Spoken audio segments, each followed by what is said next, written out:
This book taught me so many different things. I listened to the audiobook. Number one, and I'm looking at my notes, it taught me the three stages of customer relationships. I didn't even know that was a thing.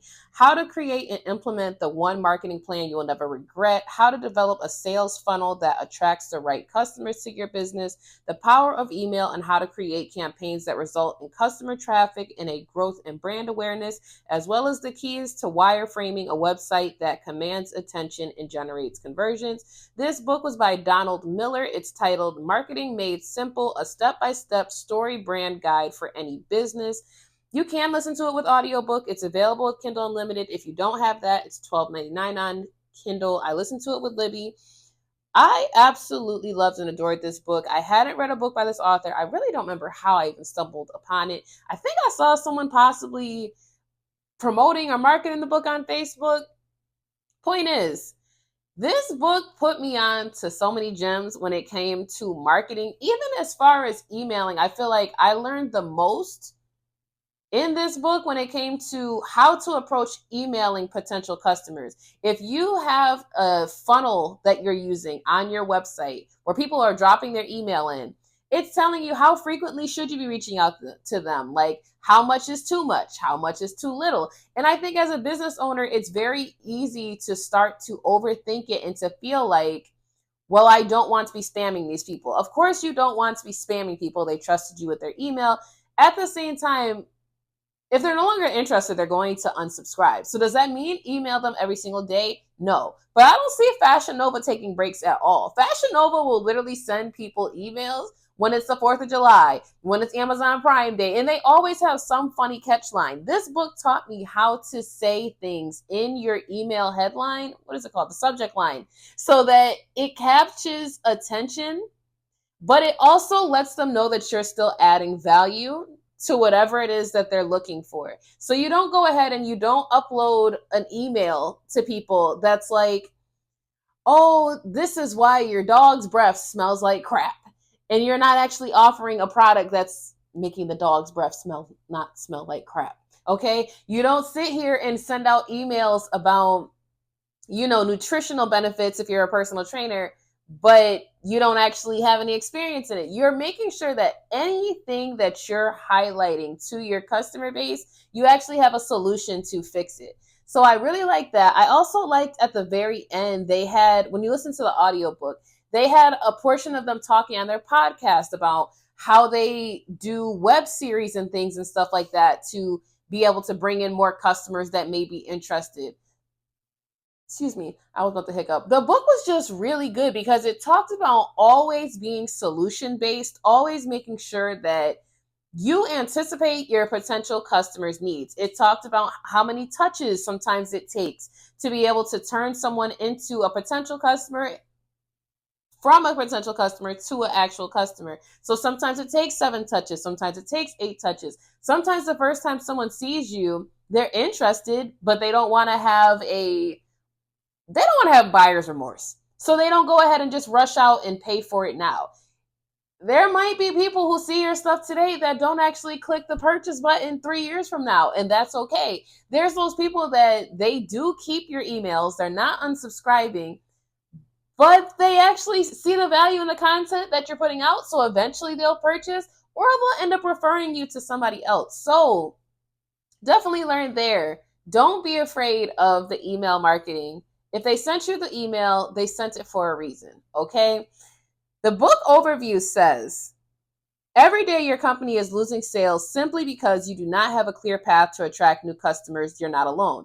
Based on proven principles from building a story and brand, this 5-part checklist is the ultimate resource for marketing professionals and business owners as they cultivate a sales funnel that flows across key customer touchpoints to effectively develop, strengthen, and communicate their brand story to marketplace. In this book, you will learn.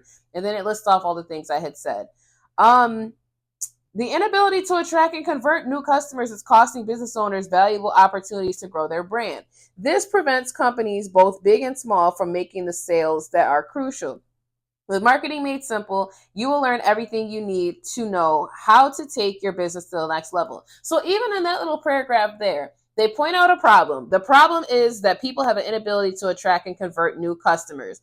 They sit here and say that basically, who can they help with this? They said businesses big and small. Then they say, with this book, we can fix your problem. Regardless of who you are, we can fix your problem. And in the book, it was emphasizing you don't have to use these big, complicated, eloquent words, okay? People aren't really, that's not what makes people typically buy your products unless you're trying to sell a thesaurus, okay? Use common language that people are using when you're marketing your services, when you're explaining what it is. This book also touched on asking for the sale. It is great if you have a perfect product. It's great if you believe in your product.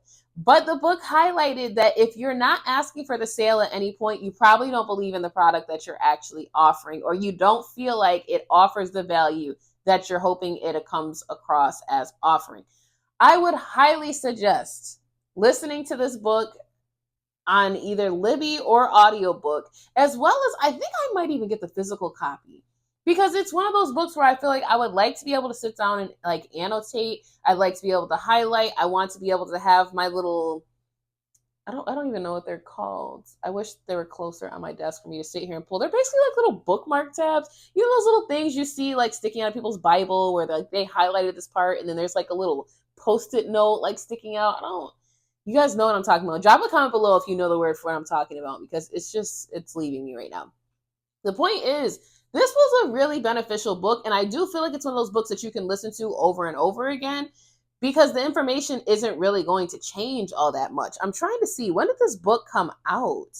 It came out March 17th of 2020, so it's already been 4 years, and it's actually still making a lot of sense. This author has a lot of books in the series, excuse me. One of them is Negotiation Made Simple, Business Made Simple, Building a Story Brand, Coach Builder, How to Grow Your Small Business. I'm not going to front. I'm probably going to read all of the books in the series because it was really that good. Now, there were some highlighted portions in here. Let me see. So if you want to take customers to the next step in a relationship with your brand, you need to enlighten them about how you can solve their problem and help them survive. Another quote is, branding affects how a customer feels about your brand, while marketing communicates a specific offer. I really agree with both of those popular highlights in this book. So drop a comment below and let me know if you intend on checking this book out. If you've already read it, let me know what tip was useful for you. My current book, My Favorite Ex, as well as my book, I Turned His Sister Out in Texas, are still free on Amazon, Barnes & Nobles, Kobo, Libby, and a bunch of other platforms. So that's just my thank you, basically, to everyone that has supported me over the years. I just can't say thank you enough. So that's really my way of saying thank you at this point. I am still offering my marketing services on my website as well. It's allsbrooks.com.